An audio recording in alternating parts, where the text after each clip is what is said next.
Ang bunganga, Beep, beep, beep, beep, beep. ang tagalupa, na viral ang mukha. Bip, bip, bip, bip, bip. Bumibip, bip, bip, bip, bip, bip, bip, bip, bip, bip, bip na ba? Ang lahat, Martian, Beep, beep, beep, beep. Enrico Pañero, Bip, bip, bip, bip, bip. Beep, beep, beep, Bip, beep, bip, bip, bip, bip. Bip, bip, bip, bip, bip. Titilaok! Titilaok!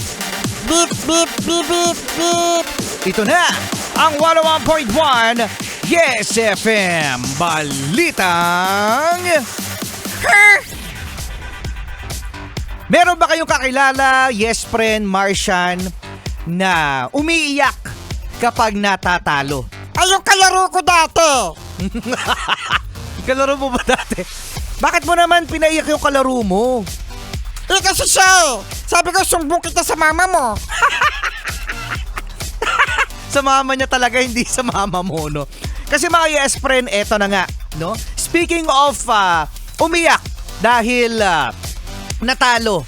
Ayan, ang Miss Myanmar sa ginanap na Miss Grand International, mga yes friend, ay hindi tanggap na siya ay second place lamang. Ha? Hindi tanggap na second runner-up siya? Oo, hindi niya tanggap na second runner-up siya.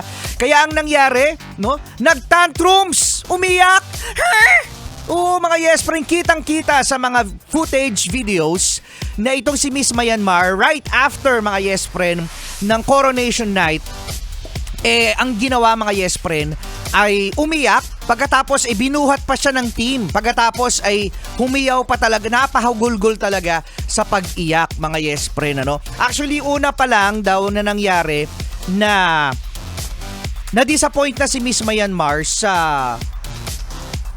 National Costume Competition, kung saan na hindi siya napagbigyan na ipasok yung isang props na costume niya dahil daw sa sobrang laki nito at sobrang bigat. So doon pa lang daw, umiyak na si Miss Myanmar. Grabe naman yung iyakin na yan. Grabe naman yung iyaking bata na yan. Oh, speaking of bata, 18 years old pa lang naman daw kasi itong si Miss Myanmar. Si ano siya si Tai Sunyin. Oo, siya yung kandidata ng Miss Myanmar.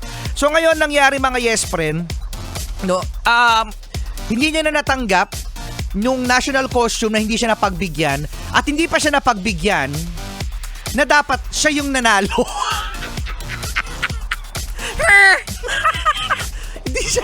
Hindi siya nanalo, mga yes friend. Kaya naman ang Miss Grand International na mismo ang nagtanggal, yes, no, ng kanyang corona sa pagiging second place winner o second runner-up dahil sa kanyang mga ginawang behavior at kilos na labag sa regulasyon ng naturang beauty pageant, no? Ang nanalo, mga yes friend, ang kinoronahan ay si Miss India, at tayo naman, mga yes friend, ang first runner-up, yan ang ating kandidata, si Miss Grand International Philippines na si CJ Opiaza. Yan, congratulations, mga yes friend, no?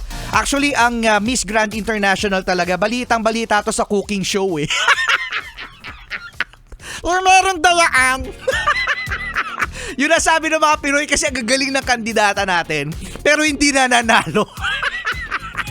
Pero ngayon tanggap daw, mga yes friend, kasi magaling naman daw si Miss India. Pero maganda yung pinakita ni CJ. Oo, no, bilang pag-represent sa Pilipinas. Ayan, sa nakaraang Miss Grand International. Miss Myanmar, tahan na.